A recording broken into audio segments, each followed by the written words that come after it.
Hey, what's up everybody? Tyler from TenthumbsPro.com coming at you with another lesson, and today we're breaking down 5 blues licks in the style, minor blues licks in the style of B.B. King. We'll also review the scale, so you know the scale, you know these licks, you put a backing track on, and you're able to improvise your own 12-bar jam, alright? That can feel very rewarding, and it can be a lot of fun too, especially when you start playing with some friends, okay? If you want a PDF with these licks tabbed out, you can get one, and for this lesson, including all our previous lessons, it starts at just $1 creation, caps as low as $1 a month by becoming a Patreon. But if you came just to rock this lesson out, that's cool, I dig it, I respect it. All you need is that ukulele brain attention span. When you got those 3 things, why don't you follow me on in, and let's break this lesson down. Come on. I don't really know what to do with my hands if I didn't have a ukulele in them. Well, we'll break it down. Come on.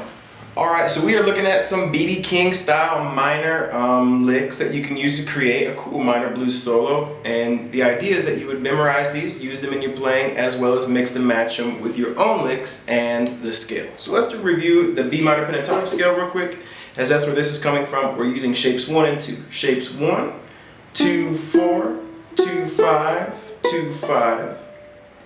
Shape 2 is going to be 4, 6, 5, 7, 5, 7.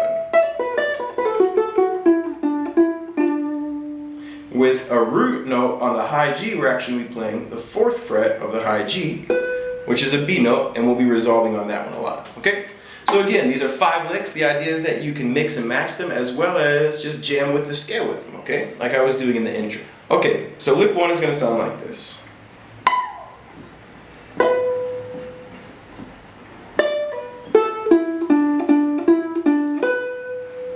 Cool.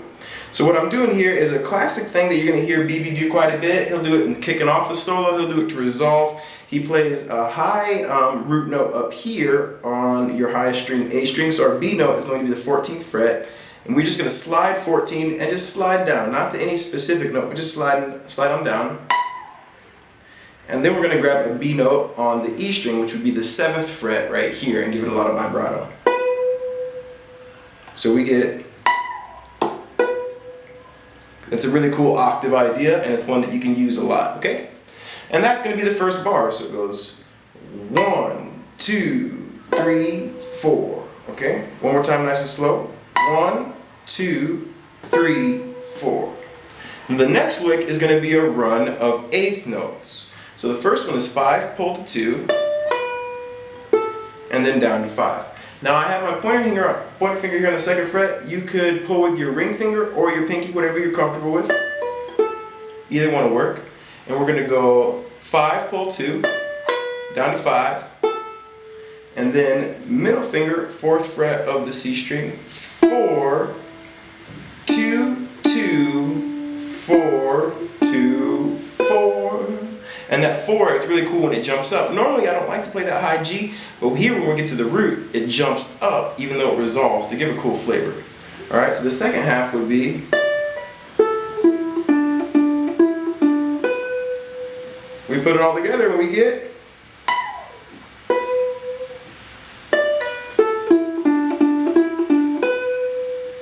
Alright. Okay, so that's the longest lick. These other licks are like mini licks, little lickies that you can use to stack on top of each other, kind of like a small versatile Lego. Fundamental and very nice to stack up on some other ones. And the next one's going to sound like this. A nice little basic lick, but when played in time with some drums, it sounds so good. Because what we're doing here is we're playing the first fit, well, it's going to go 5, 7, 5, 7, and then on the 4th beat, a little quarter tone bend, 4 bend, and then resolve to the 7th fret of the E string, which is our B note.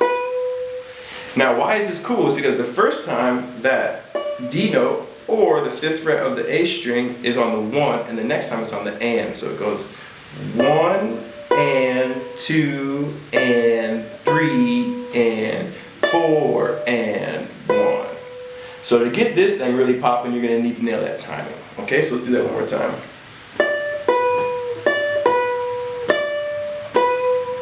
Oof, very tasty, alright? Okay, lick number 3. What we're doing with lick number 3 here is we're going to be doing 8th again, but we're going to be doing some hammer-ons and pull-offs. It's going to go 5, and then 5, hammer 7. Let me play it for you one time.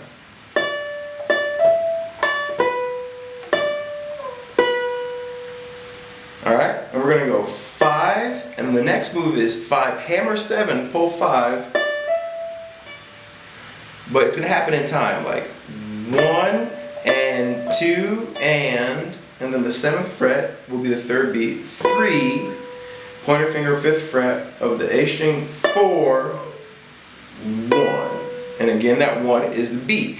So we're seeing our little B's or our root notes all over the place, which is really nice for mapping it out. In fact, this B note right here, yeah, we're still in shape 1.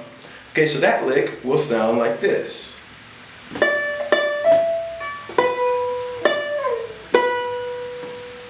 Alright? Okay, let's take a look at lick 4. Okay, lick 4 is going to get a little fancier, it's going to be a little longer, and we're going to have a triplet that takes place in a half of a beat. So let me play it for you. As always, it'll sound like this.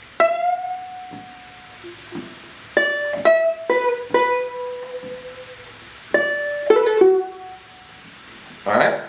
So what we're doing here is we're going to go bend from the 7, and we're going to try to bend up to this 9th fret here. So we want this E note to sound like an F sharp, and we're going to hold that bend for a whole 2 beats, like 1, 2, 3. Well, I'm sorry, 3 beats. 1, 2, 3, and 4, and 1. Okay, now this is a really cool move because once we get to the offbeat, we're going to go and 4. But with our ring finger here playing that 7th fret, we're going to roll over to the 7th fret of the E string. Now double cool, that's still before the 1, so we're going to hit it again, the same note, anticipating the 1 beat and give it some heavy vibrato. So that first half could be a lick in its own right, and it would sound like this.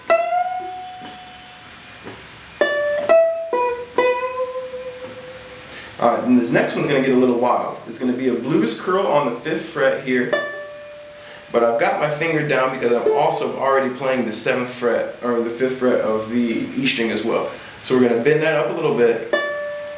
And then what I'm going to do is I'm going to really quick do a triplet, but that's going to go 3, ampola. So it's a triplet that happens in just half a beat, and I'm going to pull 7, pull the 5, and then play the 6th fret with my middle finger of the C string.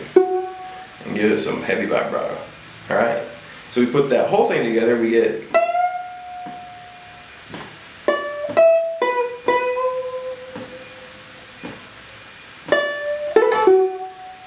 Alright, that's a little crazy. Feel free to change the times.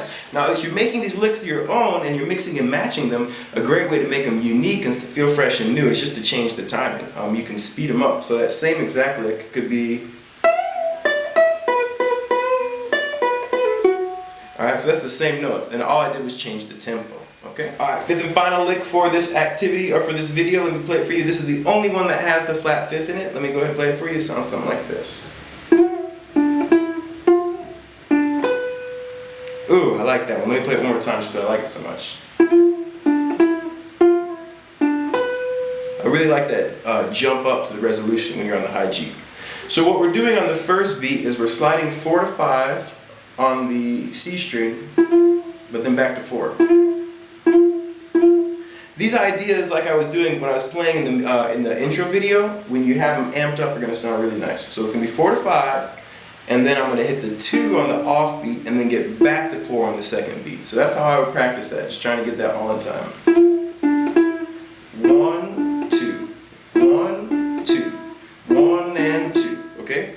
And then once you get there, on the 3rd beat, you're going to go 5, slide 4, pointer finger 2nd fret of the C string, and then down here and grab the note right there of the 4th fret of the G string. So that whole lick would be.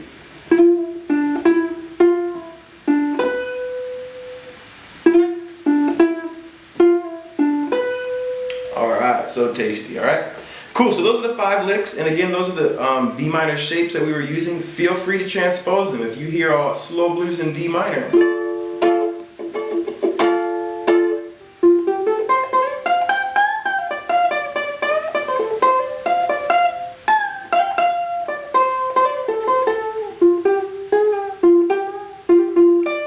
Alright, that was just combining the ideas that we went over with and just changing the key. So make sure that you get them under your fingers, know how they relate to the scale shape, and think about transposing them. Tenthumbs t-shirts, if you're interested, let them know where you're learning from, alright? Rock and roll, tenthumbspro.com. Skype lessons 101 if you're interested. Maybe you want to learn how to write B.B. King style licks. Maybe you want to be like, my name's TT and I want to be TT King. That's cool, I dig it, I respect it, I can help you get there, okay?